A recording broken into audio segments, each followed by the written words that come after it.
ప్రదేశానికి ఆయిల్ తీసుకువెళ్ళే సమయంలో పడవలు మునగడం కానీ డ్యామేజ్ లీకేజ్ అవ్వడం అని జరిగినప్పుడు ఆయిల్ మొత్తం ఇలా సముద్రంలో పేరుకుపోతుంది సార్. ఇలా పేరుకపోయిన ఆయిల్ని చేయడానికి పనిచేస్తుంది సార్. ఇలా పైన చెట్టు ఉంది కాబట్టి నీరు ఆవిరి కాక మనకు వర్షాలు కూడా పడవు సార్. అందులో ఉన్న చేపలకి వాటికి పైకి అందులో పైన చెట్టు ఉంది కాబట్టి వాటికి పైకి రాలేక అవి మరణిస్తాయి సార్.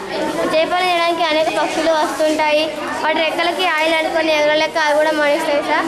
కాబట్టి మనం మన జల కాలుష్యాన్ని పర్యావరణాన్ని అందులో ఉన్న జీవరాశుల్ని కాపాడుకోవడానికి పనిచేస్తుంది సార్. ఈ బోటు ఇవి తిరగడం వలన బోట్ ముందు కదులుతుంది సార్. ముందు కదలడం వలన ముందున్న ఆయిల్ మొత్తం అంటించుకుంటుంది. ఈ బ్రష్ ద్వారా లోపల పడేస్తుంది సార్. ఇలా మనం సముద్రంలో పేరుకుపోయిన ఆయిల్ని మొత్తం తీయచ్చు.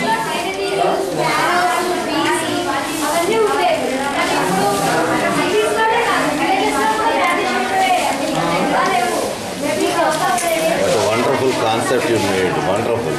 ఈ ఐడియా నీకు ఎలా వచ్చిందమ్మా?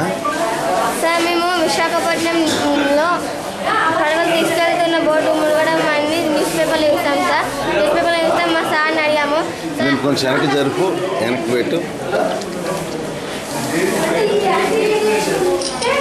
వదిలిపెట్టు, ఇప్పుడు వదిలిపెట్టు. సో చాలా వెళ్ళిపోతుంది ముందుకు అది. మీ పేరేంటన్నా? ఏ స్కూలు?